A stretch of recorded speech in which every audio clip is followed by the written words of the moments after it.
Good afternoon, ladies and gentlemen. Welcome to the El Cajon City Council meeting. The meeting is called to order, and I'd like to ask for our city clerk to please call the roll. All council members are present. Would you stand with me for the Pledge of Allegiance and then remain standing for a brief moment of silence? I pledge allegiance to the flag of the United States of America and to the republic for which it stands, one nation, under God, indivisible, with liberty and justice for all.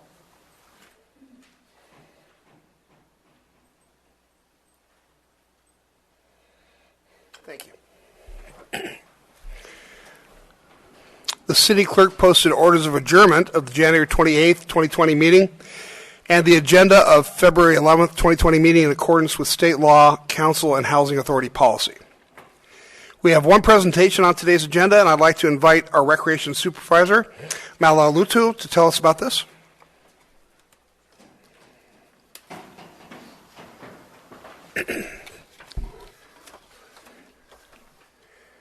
Hi, everybody. Welcome. Good afternoon, Mayor and council members. My name is Malalutu. I'm the Recreation Service Supervisor at Renette and the staff liaison for the Teen Coalition. This year we selected 9 El Cajon youth to serve on the Teen Coalition. I would like to introduce you to our chair, Alvin Mwangi, and our vice chair, Dylan Garcia, to tell you a little bit about what the Teen Coalition does. Great. Thank you, Malo. The way we like to think of it, Teen Coalition is an opportunity that the Parks of Recreation gives teenagers living within the city of El Cajon limits or attend a school within the Grossmont Union High School district or El Cajon city limits a chance to get out and get active and participate in city events in their community that take place throughout the year. Being oversaw by our advisor, Malo, we are able to participate in not only planning out some of these city events, but creating several of our own that we would like to see happen that would get kids involved around our community. Here's Dylan to give us a little bit more about that. Thank you, Alvin. So to build off of what Alvin was saying, some of the events that we take place in throughout the year include the city's America on Main Street, as well as Park and Recreation's Dance Recital and Haunt Fest. We also have the privilege of annually awarding 2 nominees for Youth of the Year from both middle school and high school levels. Great. At this time, we'd like to introduce the rest of our team for Teen Coalition. Please. Hello, my name is Bianca Margo, and I'm currently the secretary of Teen Coalition. I'm a junior at Valhalla High School, and I joined Teen Coalition about 2 to 3 years ago after discovering this team through one of my classmates, Alvin. And then ever since then, I've really enjoyed partaking in the action that just really makes this city as amazing as it is. Thank you. That's great. Hi. Hi, I'm Talia El Sabahi, and I'm a junior at Grossmont High School. And I joined Teen Coalition this year because I just wanted to give back to this city because I really love this city and I live, Thank you. Hello, my name is Blake Blue. I'm a senior at Granite Hills High School, and I joined Teen Coalition because I thought it'd be a great way to get more involved in the city. And it's been 3 years now of being in it, and I think it's been a great way to have a bigger voice, I feel like, for us teens. So, yeah. Great. My name is Eric Espinosa. I just recently joined about a week ago. I am a sophomore at El Cajon Valley High School. I joined because I wanted to get more involved with my community and show that I'm a creative person in general, not just some kid who just goes to school because he has to. That's great. Oh, Malo, did you tell us a little bit more about what the coalition does, what the average meeting is like, and what your year is like? So basically, we meet once a month. We have right now we're working on our Youth of the Year right now. So basically, starting February 1st through March 19th, we're accepting nominations from the local schools and advisors on youth right now. So we'll take all those nomination forms.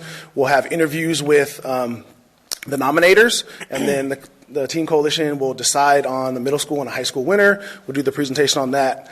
Also with that, they're also, like I said, serving in any park and recreation special events that they do. They assist with those. This year, they're going to be implementing on working on some of the behind-the-scenes stuff, so some of the planning for America on Main Street and stuff like that, and logistical things.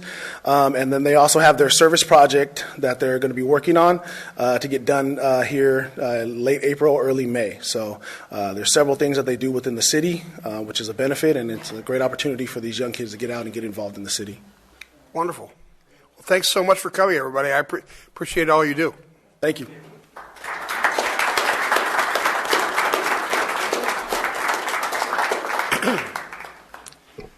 All right. That brings us to agenda changes. Staff, do you have any agenda changes? Mr. Mayor, no changes to the agenda. Council members? Are there any, I guess that brings us to consent items. Consent items are routine matters enacted by one motion according to the recommendation listed below. With the concurrence of the City Council, a council member or person in attendance may request discussion of a consent item at this time. Council members, do you want to pull any consent items? Staff? No, sir. Do we have any speaker cards for consent We items? have no cards, sir. Moving right along, I'd like to make a motion then to approve the consent items. Moved and seconded, please vote.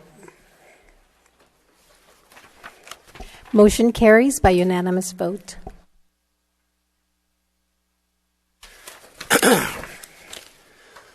That brings us to public comment. At this time, any person may address a matter within the jurisdiction of the City Council, Housing Authority, successor agency to the El Cajon Redevelopment Agency that is not on the agenda.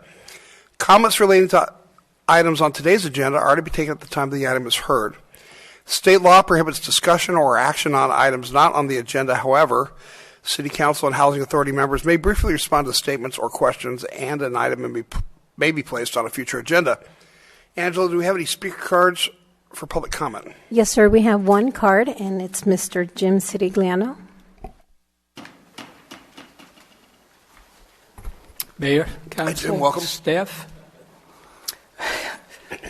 Does that hear me okay? Okay, good. I know what you're going to ask. Oh, well, good. But I have something first I want to speak about.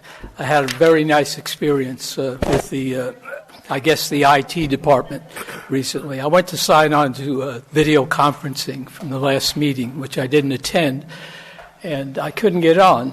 So I went directly, emailed IT department, and a very nice lady, I haven't met her, her name was Sarah Diaz, emailed me back right away, said that she would check into the problem and get back to me. And I figured I'm going to have to wait a day or two. Well, no less than 10 minutes later, she came back and contacted the vendor, and the problem was corrected, and I was able to sign on quickly. So, Sarah, if you're listening, thank you very much. Sarah Diaz was her name. And now to my favorite subject, as you know. And just for the people here, I'm always going to be speaking about Forms 700 and 460. These are for anyone running for public office has to file these forms. And one deals with assets and the other deals with contributions. Someone just asked me recently why I'm so adamant about this here. And I told them because of past experience when I did at last election, I was fighting for my mobile home park for senior citizens about some issues, and come to find out that people sitting right at this dais up here, a few of them were actually, my park owner was contributing to their campaigns. So it didn't help me out very. No, I know. I just don't want to name names right now. Okay. But that's why I'm so adamant about it. Okay. And as I said, I would love to see the City Council put this on the agenda so we can get it on the web page so that all citizens with true transparency can see this information. It helped me in that respect. And I think it's very informative. And if not, then they can contact the city clerk's office and request, these documents. And like I said, the best time to do it is at the last day of declaration when anyone running for a public office declares, because that's usually the most informative and it'll have all the information you need. And other than that, I really don't know too much more to say, but that's it. I see my 3 minutes. I'm already over 25 seconds. But thank you for listening again. Thank you. No more cards, sir. That's the it. That brings us to public hearings. Item 10 was continued from the January 28th meeting for a termination of existing disposition of a development agreement. And staff, will you please tell us about this? Good afternoon, and thank you, Mayor and Council members. This public hearing item is related to the proposed sale of the leasehold interest in the Lexington Senior Apartments. The Lexington Senior Apartments is a 100-unit housing project located at 250 East Lexington. The project consists of 88 one-bedroom units and 12 two-bedroom units reserved for very low-income seniors. The project was originally developed and financed entirely by the El Cajon Redevelopment Agency. The project was completed in 1995 and has been in continuous operation since that time. In 2012, the asset was transferred to the El Cajon Housing Authority following dissolution of the Redevelopment Agency. The original developer is the Lexington Avenue Senior Apartments, LLC, under the management of Goldrich Kest. The original developer recently entered into discussions with the Housing Authority and the proposed developer, Thomas Safran and Associates. Thomas Safran and Associates is proposing to acquire the leasehold interest in the project and to renovate and operate the project going forward. Thomas Safran and Associates is skilled and experienced in developing and rehabilitating properties. They currently own and manage 59 properties throughout Southern California with over 6,000 units, including senior properties such as Lexington. They have an excellent reputation in the affordable housing development community and with other local governments. In terms of the sale, a TSA proposes to acquire the leasehold interest from the authority and then to renovate and operate the project for the next 75 years. The sale is conditioned upon the execution of a new DDA and ground lease with revised terms, the receipt of tax credits, and a new HUD first mortgage for which they must make application, and then termination of the existing DDA with the current operator. The authority must provide written approval for the transfer and resolutions of commitment that are necessary to attach to their funding application for those funding sources, and then the termination of the existing DDA. The terms proposed by TSA include the authority's commitment to provide $3.95 million in rental subsidies for the lowest income units there. The flow of funds from the proposed transfer is as follows. TSA proposes to pay $4.956 million, referred to as a transfer price.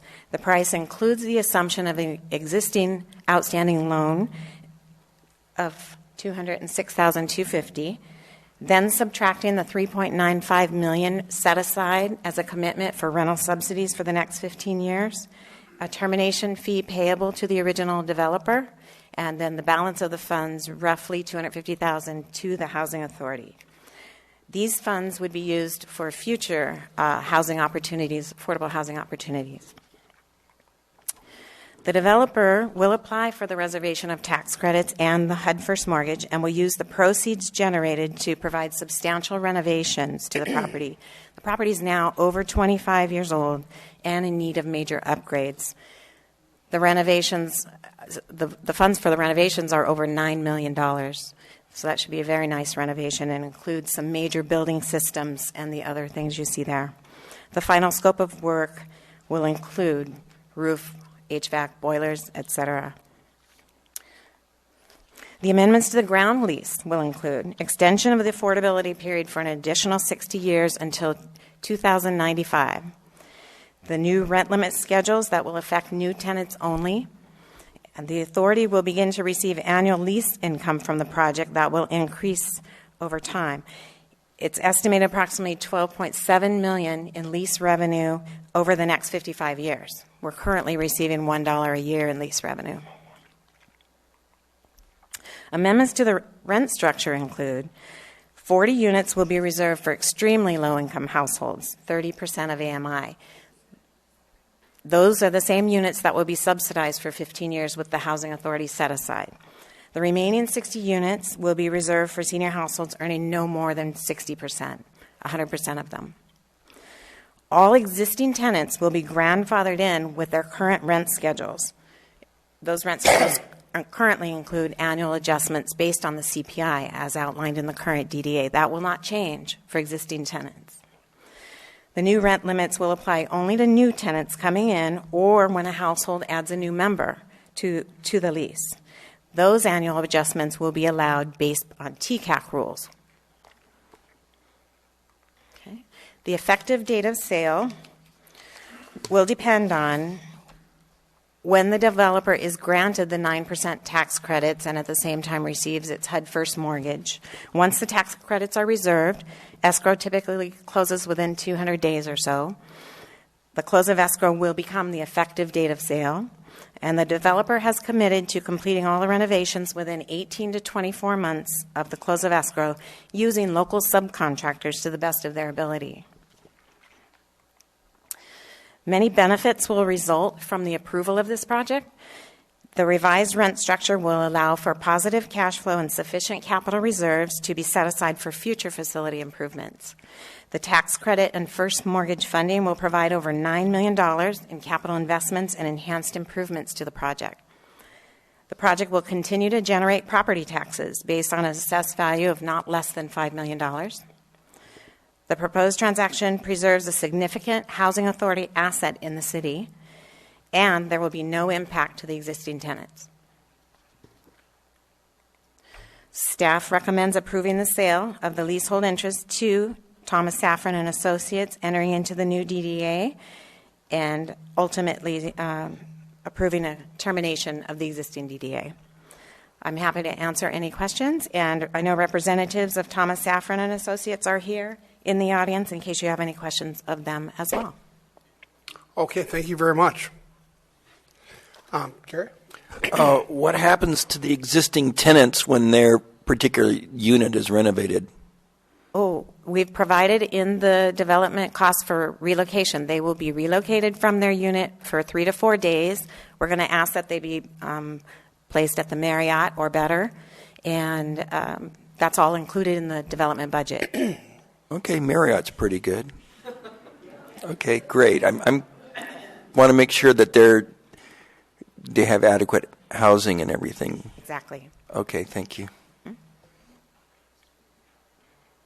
What's the assurance or insurance that the improvements will be done in 18 to 24 months, other than a stated promise? The stated promise will be in the executed DDA. So if they were seriously in default of the DDA, we would look to our legal counsel to see what our remedies would be at that point. Okay. Any other questions? Bob? We should have a Hampton Inn about the end of September, October, or maybe the end of July, and you could have them either in the Marriott or the Hampton Inn. You have two choices. If it's online, that could be an option. But remember, the date of sale could be a ways out. So we will, and at that point, we know the Hampton Inn could be online. Right. So you have a couple options there. Right. Nothing at the dollar store, motel, or anything. We agree with you on that. Okay. Thank you. We'll insure it. Okay. Okay. And how do we know that they're going to keep up the units to the condition that they're going to put them into after rehabbing them in the future? Because apparently they haven't been rehabbed since we built it in '95, and I was on the council then. Right.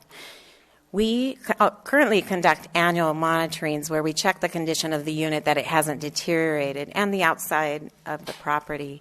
They have been maintaining it, but they don't have the capital reserves to get ahead of it.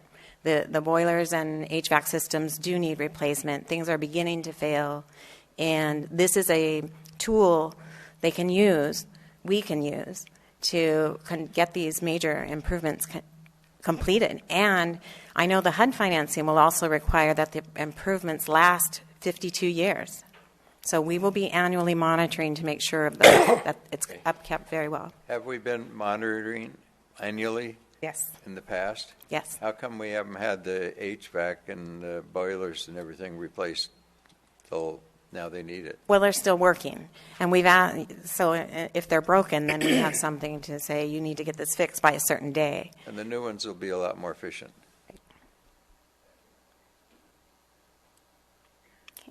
Okay, well, thanks very much. Nice report. Okay. Again, this item was continued from the January 28th meeting. The public hearing continues to be open. Angela, do we have any speaker cards for this item? Yes, sir. We have one card from Anthony Yanada.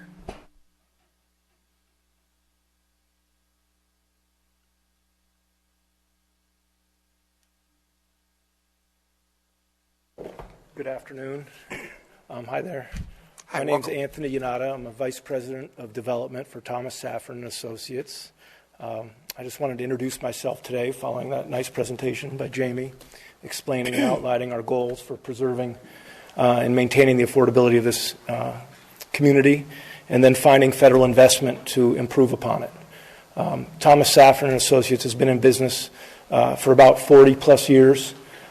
We've accumulated and invested in a number of communities over that time, approximately 2 per year since then. To your question about how will the upgraded condition of the property be maintained, we run our own in-house management company. We don't manage for anybody else, and we run things to the highest standards. And our reputation is built upon creating win-win-win outcomes for our public partners, residents, and the underlying community. So I just wanted to step up today and just introduce myself and let you know that I'm here should you have any issues or questions. Today is an important milestone in this process. It will allow us to move forward to go and apply for federal tax credits. So I commend the staff on housing on seeing the opportunity to leverage federal financial investment into affordable housing in El Cajon. Personally, I've been working on that for the past 11 years and have become quite good at it. And we're excited to have put together a structure that provides a good net for the existing residents as well as satisfies the existing needs and then fixes the financial footing of this property for the next 75 years. So I wanted to thank you for your opportunity and welcome you to El Cajon today. And again, I look forward to spending more time here. Thank you. Guys, Yes. see if there's any more questions for Yeah. you. Any more questions of the council? And I do have, and I'll leave this with the clerk, some company presentations should you guys want to learn more about us and see some before and after photos of other preservation. That's the word that's used, preservation for acquisition rehabilitation. And to your question about relocation, we're required under the HUD programs to file a relocation plan in conformance with state law, and that includes having a relocation consultant identify habitable places for residents to stay during their short stays off the property. So, yeah. Okay. Yeah. I just want to commend you on this project because there's Right. nothing more noble than taking care of the housing of our seniors. Thank you. So they're going to be very happy living in their new environment when that's rehabbed. So right. thank you so much. Thank you very much. I assume that there are some safeguards to protect the rent structure so that people won't be priced out of the home they've been living in. Can you explain that? Well, if the existing agreement today calls for residents to have their rents increased annually by the CPI, and as a result, the property only operates at a bare bones, basically budget neutral impact, and so therefore there isn't dollars left over to make necessary capital improvements. The structure that we've come up with, which is leveraging proceeds from the HUD loan on sale, is to reinvest that in the project rental subsidy, which then permits the property to have enough cash flow to support the debt. And that allows us to go ahead and maintain the existing rents for the existing tenants. And as the units turn over, the new residents will come in at a more comparable rent to what current affordable housing rent structures are like. This is a transaction from the mid-'90s, early '90s, and the rent structures used then are different than the rent structures today. So what we found is this nice mix of the old and the new. We took the sort of the 1990s vintage of affordable housing, and we're combining that with the resources and tools that are available to achieve all the multiple outcomes, which we think is, again, what we're after, which is a win-win-win in all elements of the project. So, will there be enough funds then for deferred maintenance into the future? Yes, the project will, number one, we're setting aside an initial reserve of $50,000 and then at least $30,000 a year. Plus the extent of the renovations up front will extend the useful life and, knock on wood, prevent any major capital needs over the first 10 to 15 years. So the lender will perform a capital needs assessment, i.e. HUD, will underwrite to this and ensure that the scope of the renovations ties with a 10 to 15-year capital needs improvement schedule, and then by that time, the free cash flow from the property will be enough to service any additional capital needs. So it's really about putting this thing on a financial footing for the next 75 years that we're really focused on, while maintaining it to our high standards, which when you review this, you'll see. As well as if you wanted to check references, which staff has done, you'll get the same feedback. That was my next question. Yeah. How many of these have you done in the past? Me, personally, your company. I'd say on the renovation side, about 22 or 23 over the past 12 or 13 years. Have there been problems with lawsuits, dissatisfied? No. We make a point to take very good care of our residents, to make sure that we communicate with them. That's why we self-manage what we do. We ensure that the communication process during the renovations is laid out in advance, and that there are notices that go out, and we're very aware of people's needs, and we understand certain residents may have certain mobility challenges, and we try to make accommodations as needed for them. That's all my questions. Any other questions for the council? Thank you, sir, for coming. I appreciate it. Thank you. Do we have any more speaker cards? No more cards, sir. I'll make a motion then to close the public hearing. Move in second, please vote. Motion carries by unanimous vote. All right, this sounds like a good project. I think it's one of the few ways we would have of rehabbing an older property like this that otherwise, without the federal tax dollars, that we probably wouldn't be able to afford to get anybody to come and do that. So, unless there's any more discussion. I got a question for staff. The subsidy is $3.95 million for the next 15 years to help those that are currently in place. Is that correct? It'd be current, but also ongoing, because even though the rates will be market rates, they'll be market rate at the affordable level prescribed by the Fed. So there'll still need to be ongoing, continued money put into that to help subsidize that. Is there a chance we would go over that number or under that number? I'm looking to staff. Well, maybe perhaps Jamie can address that. Are you referring to the 3.95 number? No.